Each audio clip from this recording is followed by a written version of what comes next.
ब्रह्मा जी ने कहा कि हम आपके इस अक्षरीय में पड़ गए हैं। माता की लीला अपरंपार है। माता की लीला बहुत ही कोमल है। अगर हम भगवान की माया को समझना चाहते हैं, अगर हम अपने सनातन धर्म को जानना चाहते हैं, तो सबसे पहले हमें स्वयं को जानना जरूरी है। जब तक हम स्वयं को नहीं जानेंगे, जब तक हम खुद को नहीं पहचानेंगे, हम कभी भी धर्म को नहीं जान सकते। इसलिए देवी भागवतम पुराण का ज्ञान बहुत ही दुर्लभ है। आप सबसे हम विनती करते हैं कि माता का ज्ञान दूसरे लोगों तक भी शेयर करें, ताकि दूसरे लोग इसको सुने। जब दूसरे लोग इसको सुनेंगे तो लोगों तक ज्ञान पहुंचेगा, लोगों को पता चलेगा कि हमारा सनातन धर्म क्या है। जय माता दी। जैसा कि आपने इससे पहले कथा में सुना कि त्रिदेव ब्रह्मा विष्णु महेश ने जब ब्रह्मांड का दर्शन किया, वो भी माता के चरणों में और माता के नख में, जब वो दर्शन किया माता के चरणों में, तो त्रिदेव ब्रह्मा विष्णु महेश भी आश्चर्य में पड़ गए कि ये कैसा दृश्य है। अब आगे की कथा इसको विस्तार पूर्वक हम पढ़ते हैं, तो इसको आप ध्यान से सुनिएगा। जय माता दी। जगदम्बा के द्वारा अपने स्वरूप का वर्णन तथा ब्रह्मा विष्णु और शंकर के लिए महासरस्वती, महालक्ष्मी और महाकाली को अर्पण करके उनको कार्य करने का उपदेश। ब्रह्मा जी कहते हैं कि इस प्रकार मैंने भगवती जगदम्बा से विनय पूर्वक पूछा, तब वे मधुर वाणी में मुझसे बोली कि देवी ने कहा कि मैं और ब्रह्मा एक ही हूँ। मुझ में और इनमें, ब्रह्मा में कभी किंचन मात्र भी भेद नहीं है। जो वे हैं वही मैं हूँ, और जो मैं हूँ वही वे हैं। बुद्धि के भ्रम मत से भेद प्रतीत हो रहा है। हम लोगों के सूक्ष्म भेद को जो जानता है वही बुद्धिमान पुरुष है। उसके संसार सागर से मुक्ति होने में कुछ भी संदेह नहीं है। ब्रह्मा एक ही है। केवल संसार रचना के समय वो दैवीय स्वरूप को प्राप्त होता है, फिर दैत्य की भावना होने लगती है। जिस प्रकार दीपक एक ही है, किंतु छोटे बड़े आदि उपाधि भेद से उन अनेक प्रकार के भासता है, तथा एक ही मुख की छाया दर्पण के भेद से तरह तरह की प्रतीत होने लगती है, वैसे ही मैं और ब्रह्मा एक ही हैं। तब भी माया रूपी कार्य कारण के उपाधि भेद से हमारा प्रतिबंध अलग अलग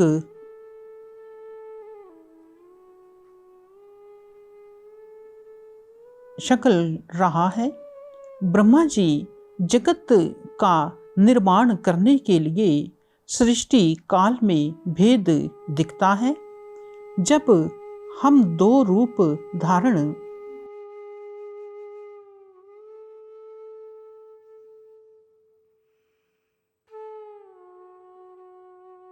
करके कार्य करने में उद्धत हो जाते हैं, तब हर्ष और आहर्ष में इस भेद का प्रतीत होना सर्वथा युक्त ही मानना चाहिए।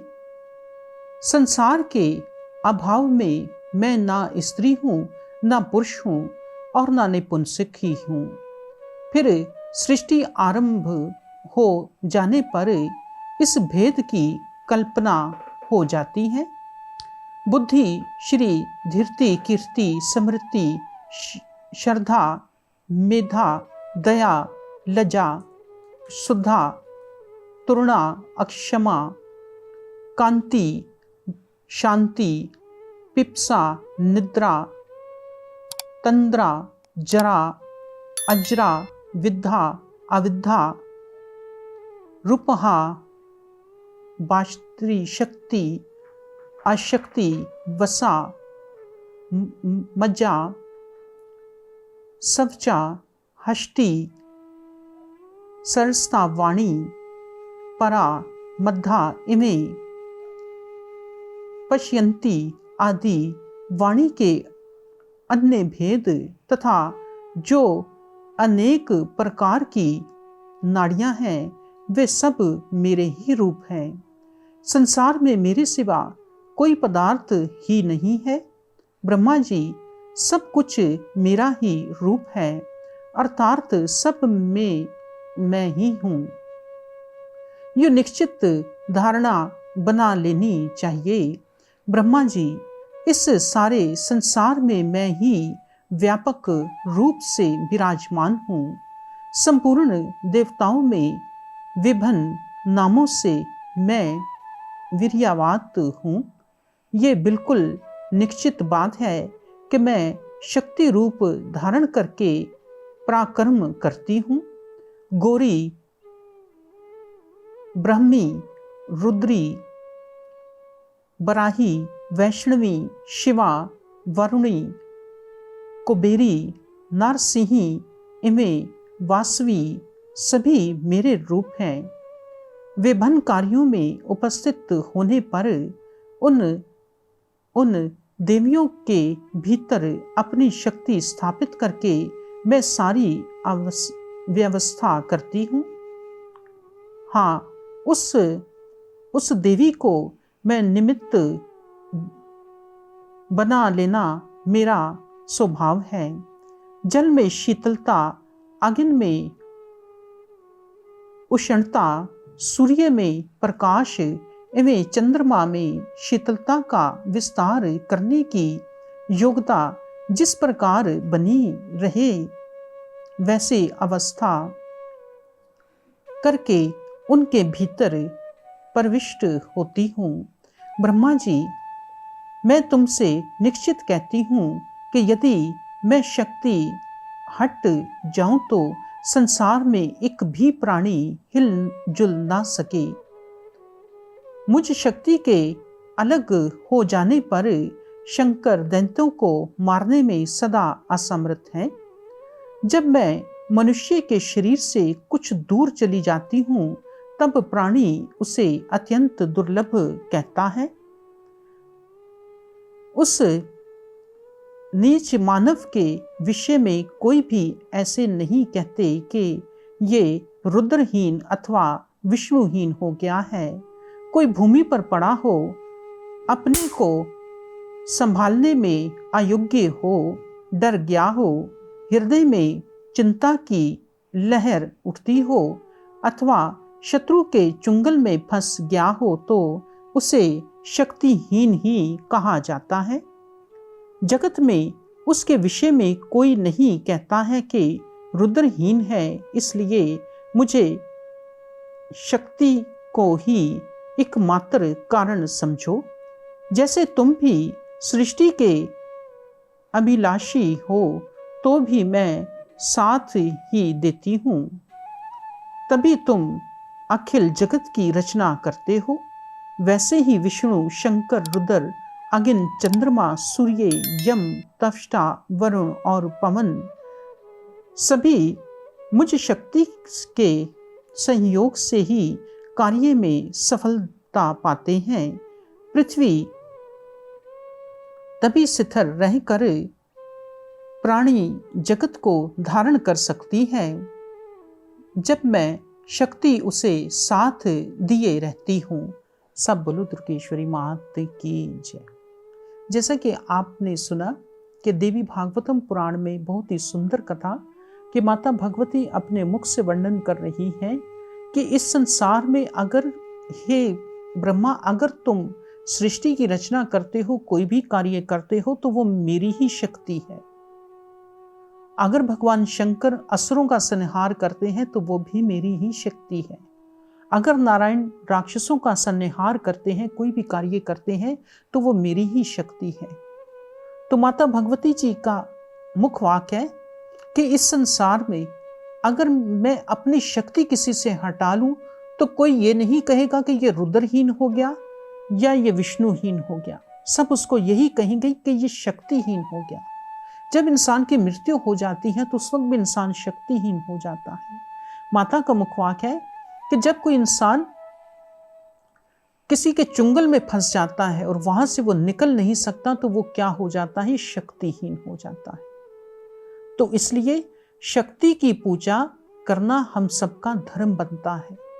जब तक हम शक्ति की पूजा नहीं करते तब तक हमारी पूजा कभी भी सफल नहीं होती। जैसे आप नारायण के साथ लक्ष्मी जी की पूजा करते हैं, ब्रह्मा के साथ सरस्वती की पूजा करते हैं और भगवान शंकर के साथ आप माता गौरी की पूजा करते हैं, तो जब तक शक्ति की पूजा नहीं होगी तब तक हमें सफलता की प्राप्ति नहीं होती। क्योंकि माता का फिर मुखवाक है कि जब त्रिदेव ब्रह्मा विष्णु महेश को ज्ञान दे रही थी तो माता आगे क्या कहती हैं, बड़े ही प्रेम से सुने। मैं हट जाऊं तो वो एक परम माणु तक को धारण करने में वो असमर्थ है। वैसे ही शेषनाग, कच्छप, इन्हें सारे दिग्गज भी मेरे संयोग से ही अपने कार्य संपादन कर सकते हैं। संपूर्ण जल पी जाना, अग्नि की सत्ता नष्ट कर देना तथा पवन की गति रोकना मेरी इच्छा पर निर्भर है। अभी अभी मैं जो चाहूं सो कर सकती हूँ। ब्रह्मा जी, तुम शक्ति के प्रयाण कर जाने पर समस्त प्राणी निष्प्राण हैं। कभी किसी प्रकार भी वे जीवित हैं। वो संदेह ही नहीं करना चाहिए जिस प्रकार मिट्टी के लोके और कल्प में घड़े का प्रभाव और परध्वंस भाव स्पष्ट है, जैसे ही प्राणियों में समझ लेना चाहिए। आज पृथ्वी नहीं है, विचार करने पर ज्ञात होता है कि इसके परमाणु तुक नष्ट हो गए हैं, परंतु अक्षणिक होने पर भी महतत्व का कभी अभाव नहीं होता। वो नित्य होने पर भी अगणिता सा रहता है, क्योंकि वो कर्ता के अधीन रहता है। इसकी शक्ति को तुम अपनी,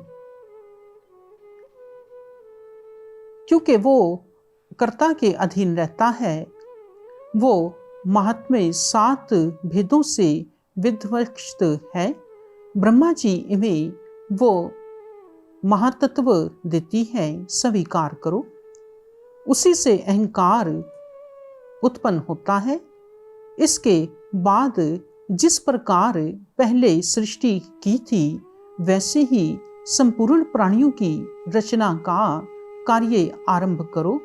जाओ अब अपने घर द्वार का निर्माण करके वहीं रहो और अपने अपने कर्तव्य का पालन करो।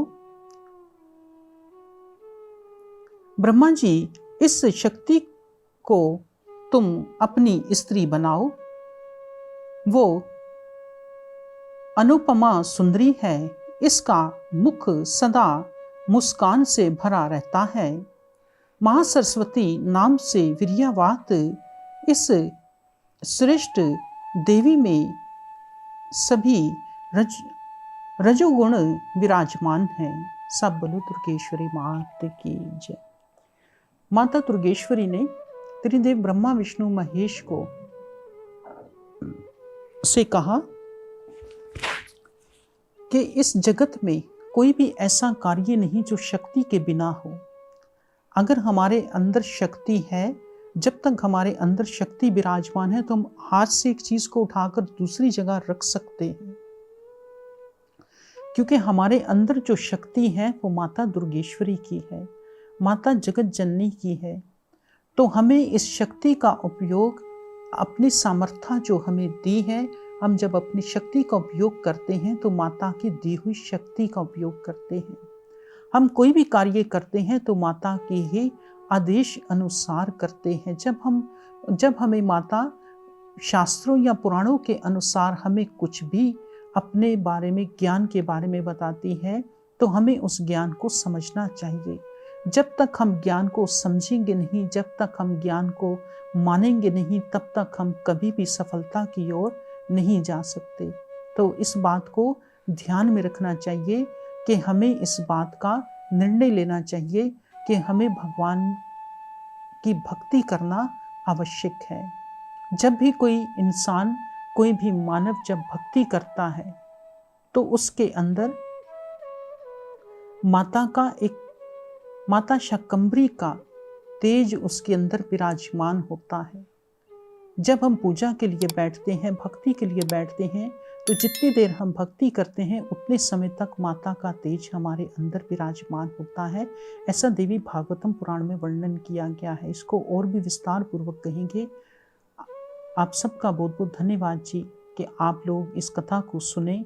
इस कथा के माध्यम से अपने बच्चों को भी बताएं कि माता भगवती की कथा क्या है।